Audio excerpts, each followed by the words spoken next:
గాయత్రీ మంత్ర స్రష్ట రాజర్షి బ్రహ్మముఖ కీర్తిత బ్రహ్మర్షి సకల ధనుర్విద్యా పారంగ ఆగ్రహానుగ్రహ దక్ష శ్రీ విశ్వామిత్ర మహర్షులు వేం చేయుచున్నారహో.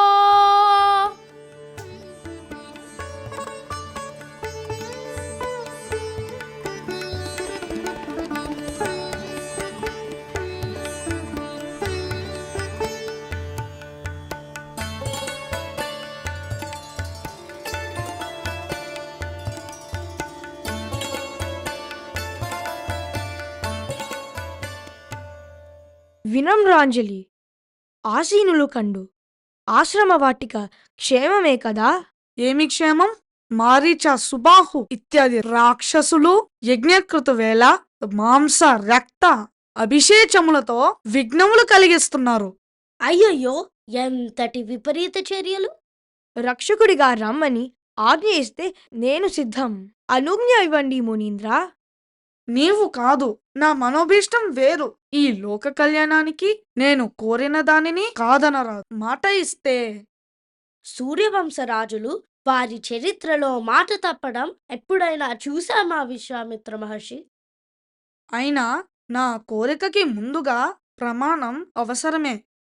ప్రమాణం చేస్తున్నాను. నా బహిప్రాణం, నా రామచంద్రునిపై ఆన. ఆ ప్రాణాన్ని నా యజ్ఞరక్షణకు నాతో పంపించు రాజా. మునివర, ముక్కు పచ్చలారని బాలుడు రాక్షస నిర్మూలానికి పంపమనడం మీకు ధర్మమా? నా రాముని విడిచి ఉండగలనా? శాంతించు రాజా, శాంతించు. రాజర్షి ఏ పని చేసినా అందులో ఆంతర్యం ఉంటుంది. ఇది రాముడికి మరిన్ని విద్యలు నేర్చుకునే అవకాశం. రాజా, నీ రాముడు విలువిద్యలో ఆరితేరినాడని సంబరపడటం బానే ఉంది. కాని దానిని వినియోగించే అవకాశము చేతికొచ్చినప్పుడు వెనుకంజ వెయ్యడం సమంజసమా? అలాగని నా బాలుడిని క్రూరులైన రాక్షసులని ఎదురించేందుకు ఎలా పంపగలను? పుత్రవాత్సల్యం మంచిదే కాని యజ్ఞయాగాల పరిరక్షణ క్షత్రియ ధర్మము. ఇది చిన్ననాటే నేర్చుకోవాలి. ఇలాంటి జటిల సమస్యలు తమంతట తాముగా ఎదుర్కొంటేనే మన చిన్నారుల విలువిద్య సఫలీకృతమవుతుంది. మన వాత్సల్యానురాగాలు వారి పురోగతికి ప్రతిబంధకాలు కాకూడదు. రామలక్ష్మణులను తోడ్కొని రండు. విచారమేల సామ్రాట్, విచారమేల. రాముడు సింహస్కంధం మహాబాహుం పుండరీకనిభేక్షణం పృథివ్యా సాగరాంతయ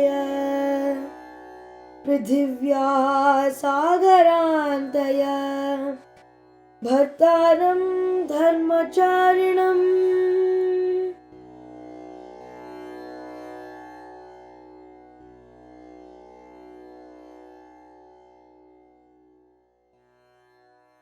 నాయనలారా, మీకు ఇకపై వీరే గురువు, తల్లి, తండ్రి. వీరి అడుగు జాడలలో నడవండి. లక్ష్మణ, అన్న జాగ్రత్త. అలాగే నాన్నగారు, అన్నగారిని అంటి పెట్టుకుని ఉంటానని మాట ఇస్తున్నాను. మీ మాటే మాకు వేదం, అవశ్య ఆచరణీయం. గురువు గారికి, తండ్రి గారికి, అందరికీ అంజలి.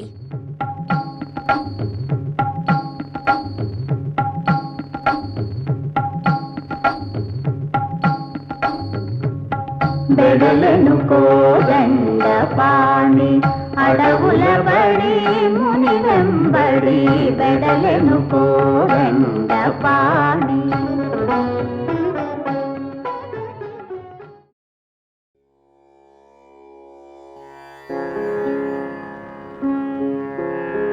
కౌసల్యా సుప్రజా రామా పూర్వా సంధ్యా ప్రవర్తతే ఉత్తిష్ట నరశార్దూల కర్తవ్యం దైవమాన్నికం. రామా, నీకు బల అతిబల అనే విద్యలు సమంత్రకంగా ఉపదేశిస్తున్నాను. దీని మూలంగా నీకు ఆకలి దప్పులు ఉండవు, అలసట ఉండదు, మార్గాయాసం కలుగదు. నీవు నిద్రిస్తున్నా ఏమరి పాటున ఉన్నా రాక్షసులు గాని మరి ఎవ్వరు నిన్నెదిరించలేరు. సామర్థ్యంలో గాని బుద్ధి కుశలతలో గాని నీ సాటి ఎవ్వరూ ఉండరు. ఇది బ్రహ్మదేవునిచే సృజించబడినది. ఆయన నుండి నాకు ప్రసాదింపబడినది. నీవు స్వీకరించి లక్ష్మణునికిమ్ము. ధన్యోస్మి.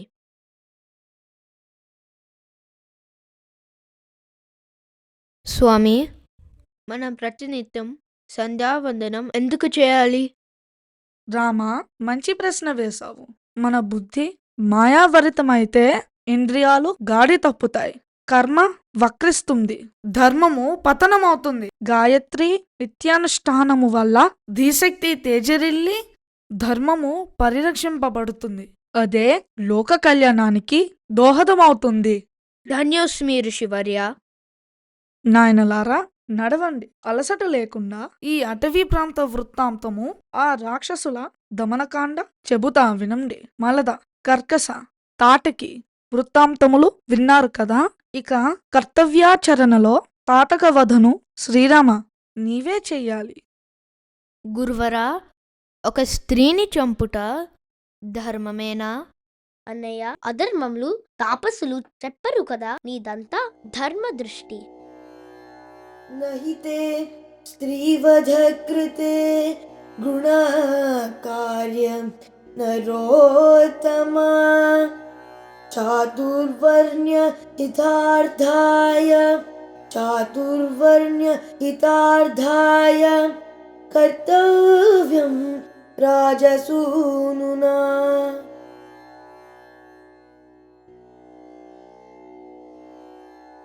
రామా, సామాన్య ధర్మాన్ననుసరించి స్త్రీవధ మహాపాతకమే, అది నిజమే. కాని లోకకంటకురాలగు ఈ రక్కసి చేసే వినాశము ఇంతింతని చెప్పేది కాదు. 4 జాతుల వారిని రక్షించు నిమిత్తం ఇట్టి రక్కసిని చంపుటయే రాజధర్మం. ఇదే రాజధర్మం. మహర్షి, ఇటువంటి స్త్రీవధ ధర్మమే అని చెప్పుటకు పూర్వకాలమందు ఏదైనా వృత్తాంతము కలదా? నాయనా, ఎందుకు లేవు? పూర్వం లోకాన్ని పాడు చేయటానికి విరోచనుని కుమార్తె మంధర అను స్త్రీని ఇంద్రుడు చంపటం జరిగింది.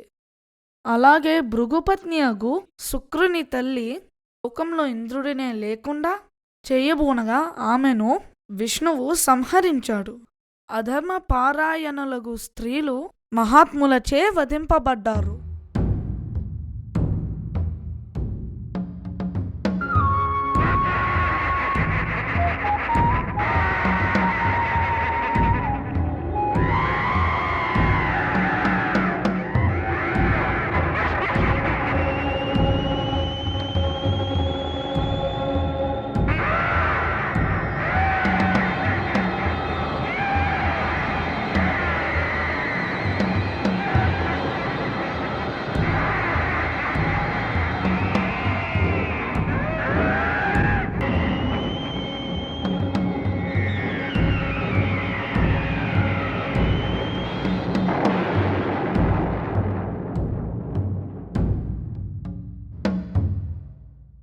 రామచంద్ర, నీవు తాటకిని చంపిన వేళ అష్టదిక్పాలకులు దేవతలు అనేక శస్త్రాస్త్రాలను నీకు ప్రసాదించుట ఎంత శుభదాయకము.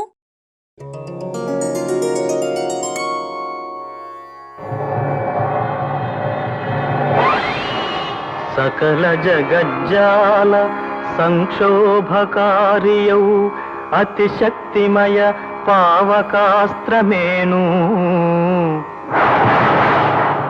ప్రళయకాలాభీల బడబానల జ్వాలననగార్చు ఘనవారుణాస్త్రమేను ముల్లోకముల నెల్ల కల్లోలమునరించు అసమానమౌ పవనాస్త్రమేను అఖిలాండ కోటి బ్రహ్మాండ భాండంబుల అవలీలగల్చు బ్రహ్మాస్త్రమేను విశ్వ సంరక్షణార్థమై వెలసినట్టి దేవదేవుడవైన నీ సేవ చేయ నిలచియున్నాము ఏ మాయ తెలుపుమయ్య రమ్య గుణ సాంద్ర శ్రీ రఘురామచంద్ర. మీచే ప్రసాదింపబడిన ఈ శస్త్రాస్త్రాలను ధర్మరక్షణార్థమే వినియోగిస్తానని ప్రతిజ్ఞ చేస్తున్నాను.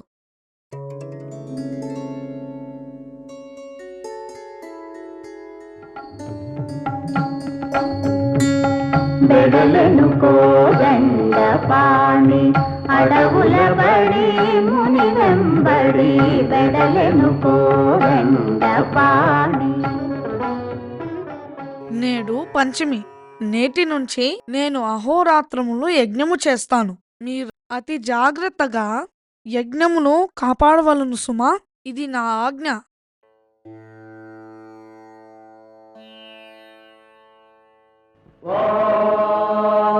అగ్నజే స్వాహా అగ్నజయదన్నమమ సోమాయ స్వాహా సోమాజేదన్నమమ అగ్నజే స్వాహా కృత్తికాభ్య స్వాహా అంబాజే స్వాహా దురాజే స్వాహా మహాదేవానాం వదవే కవీనాం జగద్విప్రాణాం మహిషో మృగాణాం చేరో గృధ్రానాగస్వధి కర్మణానాగం సోమః పవిత్రమధ్యే దిదేవం స్వాహా బ్రహ్మణైదం నమః విష్ణవే స్వాహా విష్ణవైదం నమః రుద్రాయ స్వాహా రుద్రాయేదం నమః.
లోక కళ్యాణమునకై మేము తలపెట్టిన యాగ సమాప్తి నేటికి మీ బాహుబల నిర్మిత పందిరి నీడలో జరగడం చాలా సంతోషం. విజయీ భవ, విజయీ భవ. నాయనలారా, ఇక రేపే మిథులకు మన ప్రయాణం.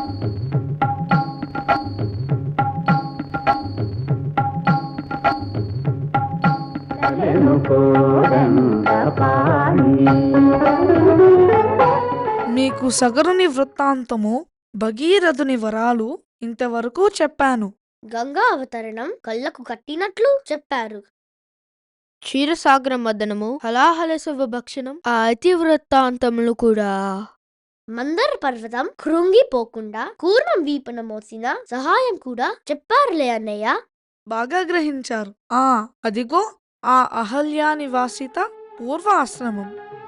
అయితే ఇప్పుడు గౌతముల వారు అక్కడ నివాసం లేరంటారా గురువర్య? అహల్య మాయ వలన అనుమానింపబడి భర్త శాపానికి గురి అయి అదిగో ఆ పాషాణ రూపంలో పడి ఉన్నది. మరి దేవేంద్రుని తప్పిదమునకు సహస్ర యోనివి కమ్మని శపించుట జరిగినది. అందుకే ఆయన సహస్రాక్షుడు. దేవేంద్రుని కుటిలతమునకు అహల్యా సాధ్వి పాషాణమొకటియ. గౌతములకు సహచరుని పట్ల ఇట్టిది న్యాయమని తోచునా? గౌతములు దయామయులు కావున ఇంతకాలం ఎట్టి శోభలేని పాషాణములు కమ్మని శాపం కాక వరమిచ్చినారు. కానిచో జరిగిన తప్పిదానికి ఆ సాధ్వి ఎంతటి వేదనకు గురి అయి ఉండేది. అవును సుమా, గౌతములు నిజంగా దయామయులే. అయ్యో, ఎంతటి కష్టం! మరి విమోచనం? గౌతములే చెప్పారు. భవిష్యత్తులో రామలక్ష్మణులు ఇరువురు ఈ ప్రదేశానికి అరుదించగలరు. ఆ రాముని పదవిన్యాసముతో యథారూపంబు వచ్చునని రామా, నీ ధర్మ నిర్వహణ కావించు నాయనా.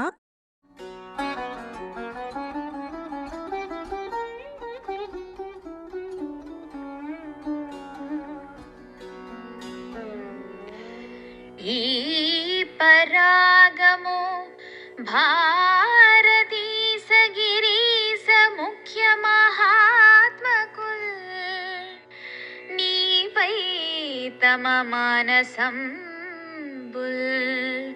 నిల్పియున్ కనరు అట్టి ఈ నీ పాదాగ్ర పరాగము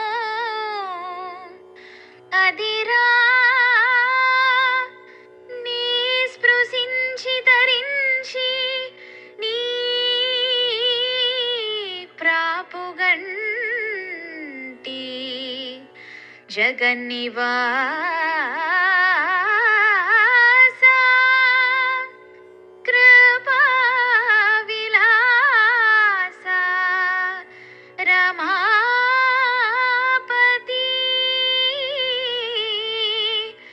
ఆ